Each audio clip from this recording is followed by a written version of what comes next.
Africa में hero की बहुत बड़ी खदान हुआ करती थी और उस खदान में एक व्यक्ति को गुलाबी हीरा मिल जाता है जिसकी कीमत लगभग 800 करोड़ डॉलर की होती है। इसलिए बड़े बड़े देश अफ्रीका में हीरो के लिए आने लगे, जिस वजह से अफ्रीका में सिविल वॉर शुरू हो गया। तो दोस्तों, welcome to move on facts. Movie में हमें एक फिशरमैन देखने को मिलता है जिसका नाम सोलोमन वेंडी है। इसकी एक छोटी सी फैमिली होती है जिसमें इसकी बीवी और 3 बच्चे होते हैं। सोलोमन बहुत ही गरीब है और यह ज़्यादा पढ़ा लिखा नहीं है। अब सोलोमन वेंडी अपने बेटे से कहता है कि मैं तुम्हें एक डॉक्टर बनाऊंगा। मैं तो कभी पढ़ नहीं पाया, लेकिन मैं तुम्हें पढ़ा लिखा कर एक डॉक्टर जरूर बनाऊंगा। ये लोग अभी बात कर ही रहे होते हैं कि तभी यहाँ पर बागी लोग आ जाते हैं और लोगों पर फायर करने लगते हैं। ये बागी लोग, जिनको आरईएफ के नाम से जाना जाता है, ये लोग अब धनाधन लोगों को मार रहे होते हैं। सोलोमन जल्दी अपने घर की ओर भागता है और अपने परिवार को बचाने की पूरी कोशिश करता है कि तभी इसे बागी लोग पकड़ लेते हैं। ये आरईएफ बागी लोग अपनी एक अलग ही सरकार बनाना चाहते हैं, इसलिए बागी लोग लोगों को पकड़कर उनका हाथ काट देते हैं ताकि वो किसी को वोट ना दे सके, और तंदुरुस्त लोगों को बंदी बना लेते हैं ताकि उनसे हीरो की खदान में वो काम करवा सके। ये लोग सोलोमन को भी बंदी बना लेते हैं और सोलोमन यहाँ हीरा निकालने लगता है और इसका परिवार इससे बिछड़ जाता है। ये बागी लोग पानी से हीरा निकालकर इनका सौदा करते हैं और हीरो के बदले बहुत सारे हथियार लेते हैं ताकि सरकार से बगावत कर सके। यहाँ का लीडर सभी से चिल्ला चिल्ला के कहता है कि ये हीरा मेरा है और अगर किसी ने भी एक भी हीरा चुराने की कोशिश की तो हम उसे वहीं मार देंगे। काम करते करते सोलोमन के गांव के एक आदमी को पानी में एक हीरा मिलता है। यह बंदा हीरे को अपने मुंह में छिपा लेता है कि तभी यहाँ का लीडर, जिसका नाम कैप्टन पॉइसन होता है, यह हीरा चुराते हुए इस बंदे को देख लेता है। कैप्टन यहाँ आता है और इस बंदे से हीरा लेकर इस बंदे को यहीं गोली मार देता है। कैप्टन के इस रवैये से गांव के सभी लोग डर में जी रहे थे। अब सभी अपने कामों में लग जाते हैं। यह बागी लोग बहुत ही खतरनाक थे। हीरा बेचकर बहुत सारे हथियार खरीदा करते थे और इन्होंने तो अपनी एक आर्मी भी खड़ा कर दी थी। अब हम देखते हैं कि यहाँ पर एक प्लेन आता है और इस प्लेन से उतरता है डैनी आर्चर। डैनी को देखकर बागी लोग इस पर गन पॉइंट कर देते हैं। डैनी इन लोगों से यहाँ के कैप्टन जीरो से मिलने को कहता है। दरअसल डैनी भी इन्हें हीरो के बदले हथियार बेचता है। डैनी इनको हथियार देकर यहाँ से काफ़ी सारे हीरे ले जाने लगता है। यह काम गैर कानूनी था, तो डैनी ने बॉर्डर पार करने के लिए अपने सारे हीरे बकरी के खाल में छिपाकर यहाँ से बॉर्डर पार करने लगता है कि तभी यहाँ आर्मी वाले आ जाते हैं और डैनी को यहाँ गिरफ्तार कर लिया जाता है। अब हम देखते हैं कि इधर हीरे ढूंढते ढूंढते सोलोमन को भी एक बड़ा सा गुलाबी हीरा मिल जाता है। सोलोमन इस गुलाबी हीरे को अपने पैरों के उंगलियों में छिपा लेता है क्योंकि ये हीरा बहुत ही बड़ा होता है और बेशकीमती भी। और सोलोमन अब बाकियों को कहता है कि मुझे वॉशरूम जाना है, लेकिन कैप्टन इसे रोककर सोलोमन की अच्छे से तलाशी लेता है, पर कैप्टन को हीरा नहीं मिलता। अब सोलोमन हल्का होने के बहाने यहाँ हीरे को जमीन में गाड़ने लगता है कि तभी यहाँ इसके पीछे कैप्टन आ जाता है और कैप्टन सोलोमन से गुलाबी हीरा मांगने लगता है कि तभी यहाँ आर्मी वाले आ जाते हैं और यहाँ मौजूद सभी लोगों को मारने लगते हैं। सोलोमन समय रहते हुए अपना हीरा यहीं पे गाड़कर अपनी जान बचाकर भागने में कामयाब हो जाता है, लेकिन आगे जाते ही आर्मी वाले सोलोमन को पकड़ लेते हैं और सोलोमन को भी जेल भेज देते हैं। इस जेल में डैनी भी आया होता है। सोलोमन जेल में देखता है कि यहाँ बागियों का कैप्टन भी आया हुआ है। गोली लगने के कारण कैप्टन की एक आंख फूट गई है। कैप्टन जब सोलोमन को जेल में देखता है तो कैप्टन सोलोमन से वो गुलाबी हीरा मांगता है, मगर सोलोमन कैप्टन को कुछ नहीं बताता। तब कैप्टन यहाँ मौजूद सभी लोगों से कहता है कि इसके पास बहुत बड़ा हीरा है जो काफी महंगा है और वो मुझे चाहिए, और वो गुलाबी हीरा अगर मुझे कोई ला के देगा तो मैं उसे बहुत सारे पैसे दूंगा। पर अभी भी सोलोमन कैप्टन को कुछ नहीं बताता और सोलोमन यहाँ पे मौजूद सभी लोगों को बताता है कि ये तो बंदा पागल है, इसका दिमाग हिल गया है। अगर मेरे पास कोई हीरा रहता तो वो मेरे पास ही रहता, तुम आकर चेक कर सकते हो, लेकिन हीरा तो इसने वहीं पे गाड़ दिया था। गुस्से में कैप्टन सुलेमान को इसके परिवार को धमकी देता है और कैप्टन सुलेमान को कहता है कि मैं तुम्हारे परिवार को ढूंढकर उन्हें खत्म कर दूंगा। अब कुछ दिन बीत जाने के बाद डैनी को जेल से रिहा कर दिया जाता है। डैनी बाहर आते ही अपने दोस्त से मिलता है और कुछ पैसे मांगता है, पर इसके पास इतने पैसे नहीं थे कि ये सोलोमन को रिहा करवा सके, सोलोमन से उस बड़े हीरे के बारे में जान सके। डैनी सोलोमन को रिहा करवाने के लिए अपने दांतों में छिपाए एक हीरे को बेचकर पैसे जमा करता है और इस पैसे से डैनी सोलोमन को जेल से रिहा करवाता है। अब सोलोमन छोटे मोटे काम करने लगता है या अपनी पहचान छिपाना चाहता है, क्योंकि उस हीरे को लेने के लिए कोई भी किसी भी हद तक जा सकता है और इसे अपने परिवार की भी तलाश है। इधर डैनी का एक पुराना दोस्त डैनी से मिलने आया होता है और इसका दोस्त डैनी से कहता है कि तुम्हें कमांडर ने बुलाया है। अब डैनी कमांडर से मिलने चला जाता है। यहाँ कमांडर को भी हीरे के बारे में पता चल जाता है। इधर बागी लोग सोलोमन के बेटे को पकड़ लेते हैं और कैप्टन पॉइजन इसके लड़के डिया को भी बागी बनाने की ट्रेनिंग देने लगता है। कैप्टन पॉइजन डिया को नशे वाले इंजेक्शन देता है और यहाँ पकड़े सभी बच्चों को ट्रेनिंग देते हैं कि तुम्हें लोगों को कैसे मारना है।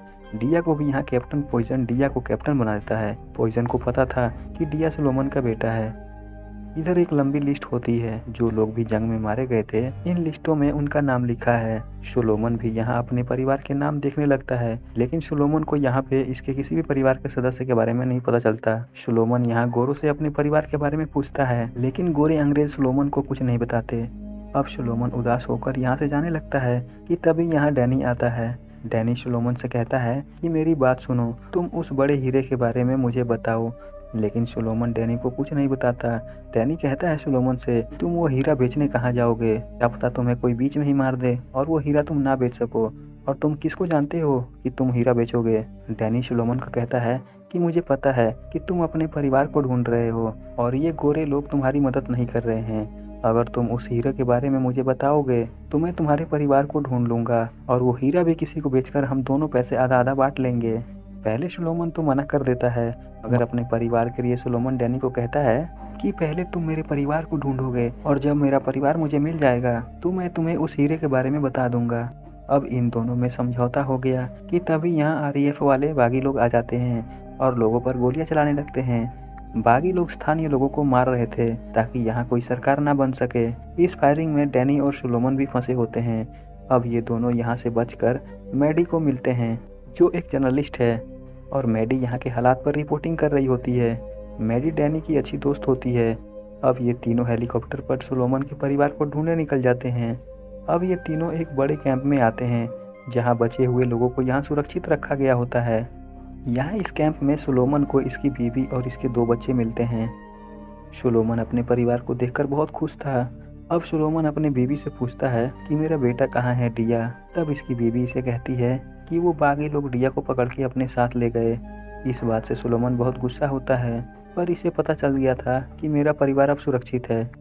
अब सोलोमन डैनी को वहाँ ले जाने लगता है जहाँ सोलोमन ने हीरा छिपा कर रखा था। मैडी सोलोमन को कैमरा पकड़ा देती है जिससे सबको लगेगा कि सोलोमन कैमरामैन है, ताकि ये लोग उस जगह आसानी से जा सके। रास्ते में इनके पीछे बागी लोग लग जाते हैं और इन पर धनाधन फायरिंग करने लगते हैं। यहाँ भी कई लोगों की जान चली जाती है, लेकिन ये तीनों यहाँ से भागकर जंगल में घुस जाते हैं। जंगल में इन्हें कुछ आदिवासी घेर लेते हैं, लेकिन ये तीनों जंगली आदिवासियों को विश्वास दिलवाते हैं कि ये लोग इनके दोस्त हैं और ये लोग इनको कोई नुकसान नहीं पहुँचाएंगे। अब ये आदिवासी इनको समझ जाते हैं कि ये हमारे दोस्त हैं। अब ये आदिवासी इन तीनों को यहाँ के एक जिम्मेदार आदमी को सौंप देते हैं। यहाँ यह आदमी गरीब बच्चों को सुरक्षित बचाकर इन्हें पढ़ाता लिखाता है। अब ये चारों आगे बढ़ते हैं। यहाँ रास्ते में इस जिम्मेदार आदमी को आरएएफ वाले गोली मार देते हैं, पर अभी भी यह आदमी जिंदा होता है क्योंकि यह केवल जख्मी होता है। अब ये लोग इस जिम्मेदार आदमी को मिलिट्री कैंप ले आते हैं। यहाँ आर्मी वाले डैनी को कहते हैं कि अब तुम आर्मी ज्वाइन कर लो और हमारे साथ बागियों के खिलाफ लड़ो, पर डैनी इन्हें मना कर देता है। अब डैनी मैडी को कहता है अब तुम यहाँ से चली जाओ, हमारा रास्ता यहीं तक था। तब मैडी डैनी को यहाँ से जाने से मना कर देती है और मैडी डैनी के साथ जाने को कहती है, मगर डैनी मैडी को यहाँ से जाने को कहता है। डैनी मैडी को वो सभी लिस्ट दे देता है जो लोग उस हीरो को खरीदने बेचने का काम करते थे और जो लोग गैर कानूनी काम किया करते थे। जिस लिस्ट से मैडी को पता चल जाएगा कि कौन कौन देश को तबाह करना चाहता है और वो लोग अफ्रीका से कैसे हीरो की चोरी करते हैं।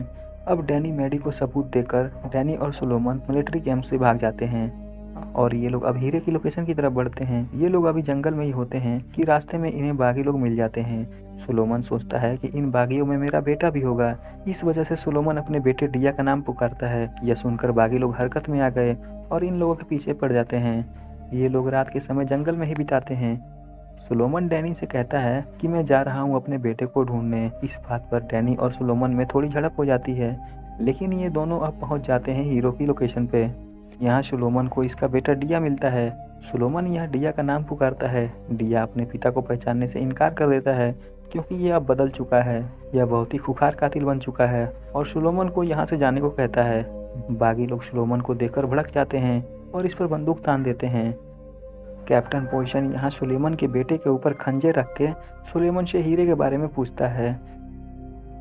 इधर डैनी अपने कमांडर को फ़ोन करके यहाँ आर्मी वाले को बुलवाता है और यहाँ आर्मी वाले एक हेलीकॉप्टर लेकर पहुँच जाते हैं और बागियों को हेलीकॉप्टर से मारने लगते हैं। इस लड़ाई में कैप्टन पोजीशन भी मारा जाता है कि तभी यहाँ डैनी का कमांडर आ जाता है। डैनी का कमांडर भी हीरे को हथियाना चाहता है। कमांडर सुलेमान से कहता है कि अगर तुमने वो हीरा मुझे नहीं दिया तो मैं तुम्हारे बेटे डिया को मार दूंगा। अब मजबूरी में सुलेमान हीरे की तरफ बढ़ता है। यहाँ हीरा निकालते ही डैनी इन सभी मिलिट्री वाले को मार देता है और ये लोग अब हीरा लेकर जाने लगते हैं। डिया भी अपने पिता को अब पहचान चुका था। आगे जाते ही इन पर हमला हो जाता है और इस हमले में डैनी को एक गोली लग जाती है।